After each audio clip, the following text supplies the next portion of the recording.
Suite déjà au démarrage de la campagne de reboisement 2017, l'armée sénégalaise, comme vous le constatez aujourd'hui, aussi bien que la gendarmerie et les sapeurs-pompiers, avec les eaux et forêts, viennent d'enclencher une grande opération de reboisement.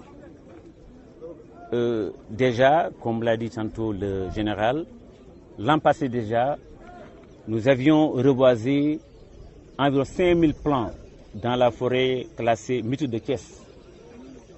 Et aujourd'hui, nous allons mettre sous terre environ 8000 plants, composés de dattiers, de rogniers, d'étharium, d'anacardier, de prosopis, d'acacia, bref, différents types d'espèces qui peuvent vraiment tenir dans cette zone de Thiès.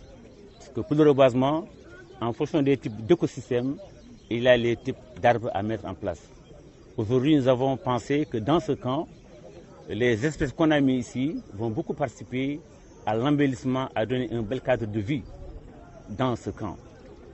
Déjà, il faut souligner, depuis l'an passé, quand le général le SAMAT avait demandé au niveau de tous les camps militaires qu'il y ait ces reboisements, nous avons vu un engouement total au niveau de tous ces camps militaires qui a fait que, au niveau des inspections des eaux et forêts, les commissions sont en train de travailler avec les eaux et forêts pour un bel cadre de vie dans leur camp.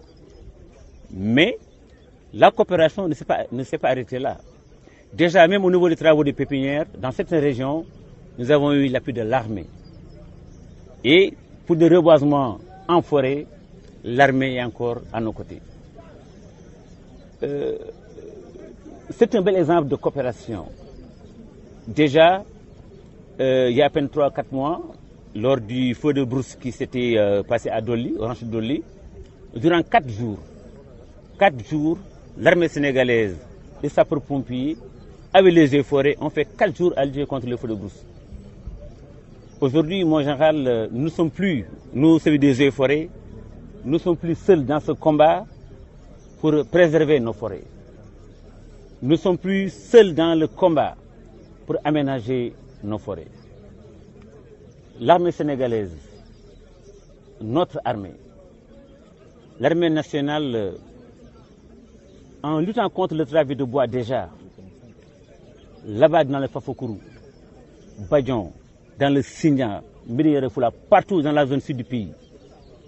L'armée nationale, en reboisant aujourd'hui, dans ses camps militaires, dans ses forêts, elle est en train de jouer sa partition, comme qui dirait, dans une belle symphonie, dans ce combat contre le fléau des temps modernes. Aujourd'hui, il y a un fléau qui est en train d'hypothéquer la vie future de la planète, la vie future des générations futures. C'est le changement climatique. Voilà une empreinte indélébile que notre armée est en train d'apporter dans ce combat historique que les nations sont en train de mener contre les changements climatiques. Finalement, l'armée est en train de réduire son empreinte écologique. L'armée, en réduisant son empreinte, elle est aujourd'hui en train d'aider le gouvernement à atteindre ses objectifs, ses engagements que le Sénégal avait pris au niveau de la COP 21. Au niveau de cette COP 21, tous les États s'étaient engagés, de même que notre pays a eu des engagements en termes de terres reboisées. Avec l'appui de l'armée, à n'en pas douter, on va aller très vite vers l'atteinte de ces objectifs. Déjà, ces forêts classées de Thiès que vous voyez, qui est classée depuis les années 30, elle est plus ou moins dégradée. Mais à ce rythme de collaboration avec l'armée, sous peu, elle va retrouver son lustre d'antan. Bon, pour ce qui coupe les arbres, nous n'allons pas laisser faire. Maintenant, le trafic illicite de bois a été criminalisé dans le nouveau code forestier, qui est en passe de passer en Conseil des ministres. Dans ce nouveau code forestier maintenant, le trafic de bois international est condamné d'une peine allant de 5 à 10 ans de prison maintenant, avec des amendes allant de 10 à 30 millions. Donc c'est devenu maintenant, c'est criminalisé. Et depuis que l'armée sénégalaise est montée en puissance suite aux actions du chef de l'État, Il y a même des patrouilles mixtes qui sont menées sur toute la frontière avec la Gambie et d'autres pays. Et jour et nuit aujourd'hui, dans les coins les plus reculés, dans le secret des cantonnements militaires, au fin fond des forêts de la Casamance, l'armée et les eaux et forêts font de traquer ces trafiquants. Et là, nous serons sans pitié. Maintenant, le fait qu'on rebase encore, c'est un message qu'on lance aux Sénégalais.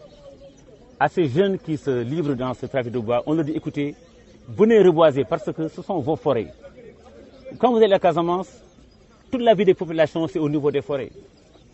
Du matin au soir, jusqu'aux soins, tout se trouve au niveau de la forêt. Et ce sont des forêts qui ont un potentiel économique extrêmement important. Et le reboisement qu'on fait, c'est encore une forme de sensibilisation et de message. Mais pour le trafic de bois, là, le combat qui est mené, il va s'intensifier.